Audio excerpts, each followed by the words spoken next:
Gilmar Mendes, ontem por volta de 11 da noite, chegou lá. Reunião da madrugada. Tratoria da Rosário, no Lago Sul, em Brasília, para jantar. E houve ali movimentação grande na mesa dele. 4 senadores e uma figura que, infelizmente, não conseguimos identificar. Mas 4 senadores passaram pela mesa do Gilmar Mendes e todos pareciam prestar contas sobre as últimas votações no Congresso Nacional. Vejam a que nível nós chegamos. Gilmar Mendes que recuou naquela história, né, de que só a PGR poderia pedir impeachment de ministro do Supremo, né? Vamos falar sobre isso, temos fontes espalhadas por todo canto, tá? Cuidado, você aí, Timeline tá de olho em você.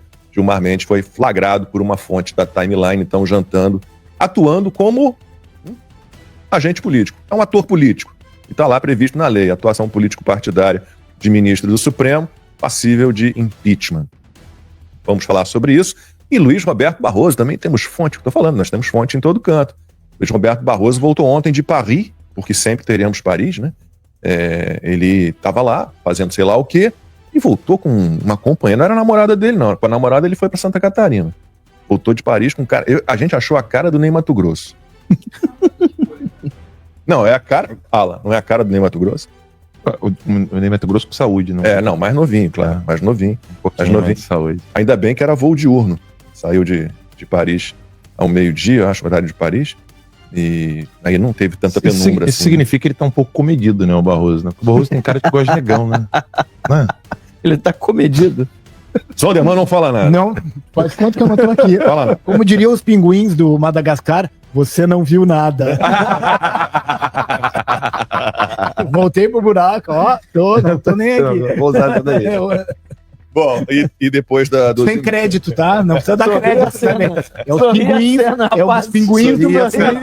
O pinguim do Madagascar, não sou eu.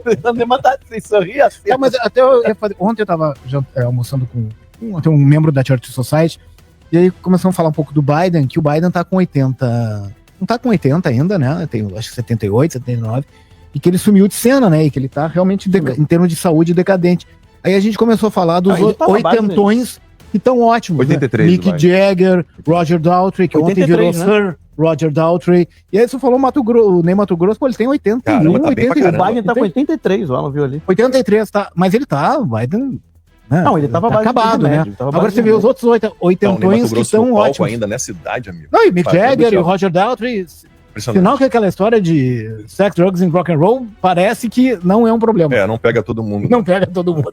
Cada hora surgem novas informações sobre o contrato milionário entre o Banco Master e o escritório da mulher do Alexandre de Moraes, da dona Vivi Barrais, 129 milhões de reais que seriam pagos em 3 anos, 3 milhões e 600 mil por mês. A gente deu essa notícia aqui, segundo vários advogados, com este contrato, né, este contrato significa que o escritório da dona Vivi fechou o maior contrato em valores absolutos, o maior contrato da história, né, de todas as bancas de advocacia do Brasil.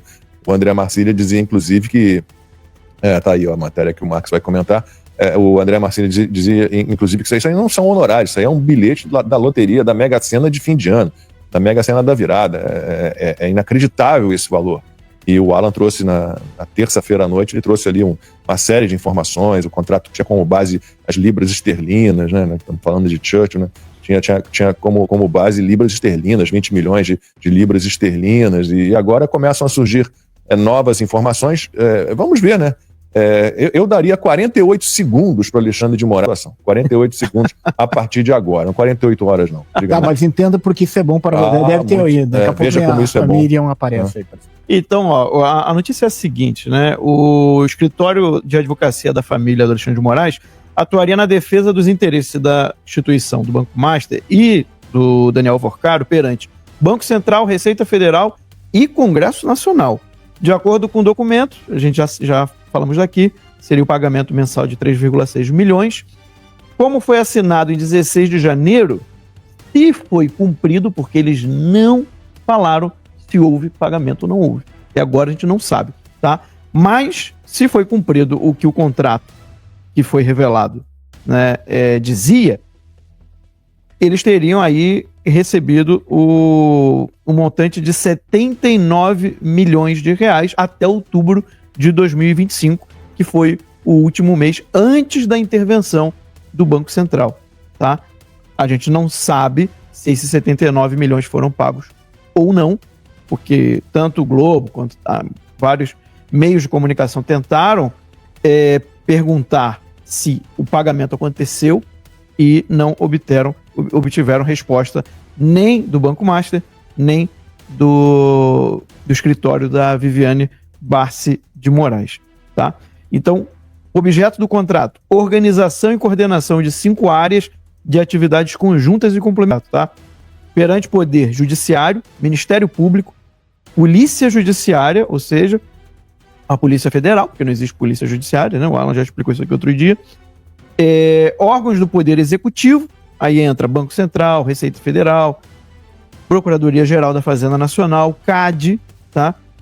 Que é uma autoridade Receita Federal também. Contra o monopólio. Aqui não botou Receita Federal, né? Aqui eu tô lendo a Receita Federal, sim, Receita Federal também. E o Poder Legislativo, que seria um acompanhamento de legislação de interesse do cliente. Estranho isso, não? Nunca vi isso. O advogado vai fazer... Não, mas eu estou justificando, tá? Mas Em 8 instituições de Estado. Pois é. 8. Pressão em 8 instituições de Estado. O advogado vai lá para saber se favorece. Mas o Febraban faz. Vai fazer reunião no gabinete do deputado para muda essa lei aqui, faz essa outra lei aqui, porque tem esse cliente aqui importante, né? Que, inclusive, né, eu sou filha, né? Porque os filhos do Alexandre de Moraes também estão aqui. Eu sou esposa do Alexandre de Moraes, então, né, faz esse favorzinho aqui pra gente, deputado. Faz esse favorzinho aqui pra gente, senador. É só isso que eu consigo imaginar disso aqui. Tem outra... O que é o acompanhamento de legislação de interesse do cliente? Todos os bancos e todas as federações têm os seus lobbies e têm os acompanhamentos de formação de lei, porque se você faz com que uma lei não aconteça, é mais fácil do que combater depois que ela faz. Então, isso tem, tá? Exato. O estranho é a... Achava que lobby no Brasil era crime. Mas tem, né? Aqui nos Estados Unidos não é. Aqui não é chamado de lobby, mas tu tem acompanhamento jurídico. Bonito, mano. Mas o que é mais estranho é você ter as federações de indústria têm as federações de comércio. Mas o que é mais estranho é isso, a empresa de advocacia mas da família do Alexandre de Moraes. Isso é complicado. Aí complica mais ainda a questão, né?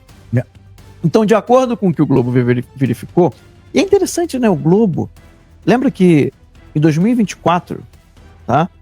O Globo já tinha todo a mídia, né? Todo conglomerado, o Globo, já tinha recebido mais grana da Secom do Lula do que os 4 anos de Bolsonaro. Uhum. Isso em 2024. Já tá mais de um ano depois dessa notícia, já 1 ano e meio praticamente dessa notícia. Né? Então você imagina o quanto que a Globo continua recebendo a Secom do Lula. É interessante. O Globo agora está fazendo questão de colocar um alvo, né, no Alexandre de Moraes, na esposa do Alexandre de Moraes, e ainda cita os filhos do Alexandre de Moraes nessa... Estão meio que soltando a mão, espero sinceramente, né? Eu acho que é o PT que está querendo briga com o Centrão. Posso explicar por que eu acho que é isso? Vou explicar o que eu acho que está acontecendo. Quando eles tiram o Lula da prisão, o plano para mim era muito claro. Qual que era o plano deles? Bem, a gente só consegue convencer a população de que quem pode ganhar o Bolsonaro é o Lula. Então, eles precisaram tirar o Lula da prisão e colocaram lá. Claro que o Lula não é do Centrão especificamente. O Lula é do PT, é da esquerda. E aí eles entenderam o seguinte, a gente vai ter que botar esses caras 4 anos no poder para justificar a vitória contra o Bolsonaro. E para evitar o mesmo problema em 2026, o que eles pensaram? Aqui eu estou fazendo uma hipótese, tá? Conjecturando aqui com vocês. Vocês podem discordar à vontade.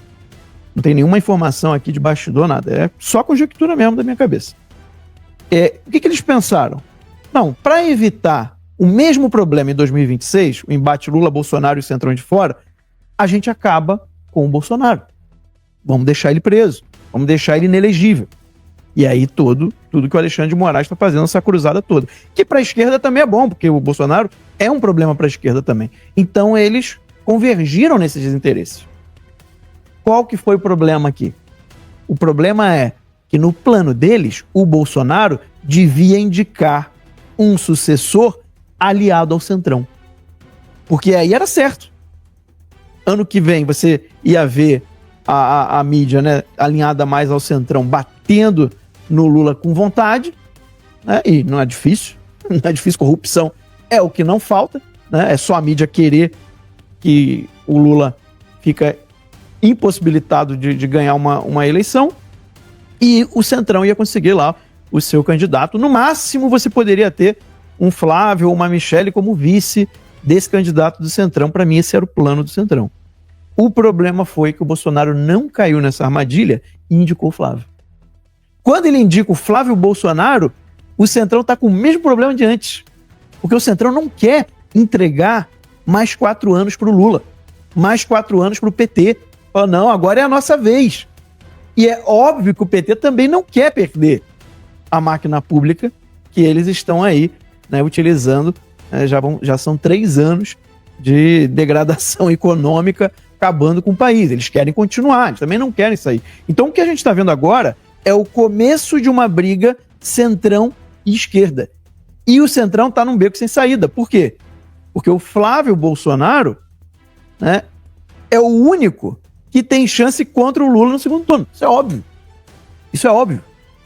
Tá? Isso é óbvio. É o único que tem chance de ir para um segundo turno contra o Lula. Então, todo o plano de anos do Centrão foi quebrado porque o Jair Bolsonaro não caiu na armadilha, não indicou um sucessor que o Centrão queria e indicou o Flávio. Agora, é muito importante que o Bolsonaro se mantenha firme, receba todo o apoio da base, da direita, dos conservadores, de todos aqueles que são contra a esquerda, tá? De todos aqueles que são contra esse balcão de negócios que vocês viram aí que o Centrão promove já há muito tempo no Brasil, tá? Que todos se mantenham firmes ao lado do Bolsonaro, apoiando a candidatura do Flávio. Porque aqueles que vão querer botar Bolsonaro e Lula estão fazendo o jogo do Centrão. Aqueles que fazem aquela equivalência, Bolsonaro e Lula, todos aqueles que vão agora atacar o Flávio, consciente ou inconsciente, o cara pode não é que ele está sendo pago pelo Centrão para fazer isso, mas no momento em que você critica o Flávio Bolsonaro, você está jogando a favor do Centrão. Por quê? Porque é o Centrão que quer derrubar a candidatura do Flávio para ele ter alguma chance de ganhar no ano que vem. Tá? Vocês podem ter certeza. Eles vão bater com força no Flávio Bolsonaro, vão ter políticos com todo tipo de acordo prometendo mundos e fundos para o Bolsonaro, para ele trocar a candidatura para alguém, né, mais alinhado ao Centrão, mas isso seria muito ruim para o país, porque a gente voltaria para o esquema anterior. Então, eu acho que é crucial agora todos que querem o bem do Brasil apoiar a candidatura do Flávio Bolsonaro. Só uma coisa com relação a esse negócio do lobbying aqui. Um amigo meu que me mandou, eu achei interessante, porque por exemplo, o Lobbying Disclosure Act não é o que está no contrato da Vivi. Porque no contrato dela inclui atuação estratégica, consultiva, contenciosa, judicial, administrativa, investigativa, polícia judiciária, perante órgãos do executivo e perante o legislativo monitoramento de projetos. Ou seja, não é advocacy, não é lobbying e nem representation before agencies, como o Martin De Luca colocou. E isso aqui é intervenção jurídica multissessional. É muito mais grave. É muito mais grave. Isso que a Malu Gaspar está tentando fazer, inclusive o Cláudio Dantas colocou, né? A Malu errou e tal. É o Globo tentando consertar o erro. Sabe? A gente cutucou quem não deveria. Eu tô muito curioso para saber quem vai pegar a calcinha do Jornal Globo. Se vai ser o Lula ou se vai ser o Alexandre de Moraes. Não, mas vocês vejam a situação. O senador Weberton lá do PDT, né, que eu citei, que estava ontem lá com o Gilmar Mendes, é o senador que está com a incumbência de relatar a lei do impeachment, né, a partir dessa liminar do ministro Gilmar Mendes, e está lá trocando uma ideia com o Gilmar Mendes. O PL da dosimetria, todo mundo sabe que o Paulinho da Força fechou o texto com o Alexandre de Moraes. É algo inacreditável que a gente tem hoje no Brasil.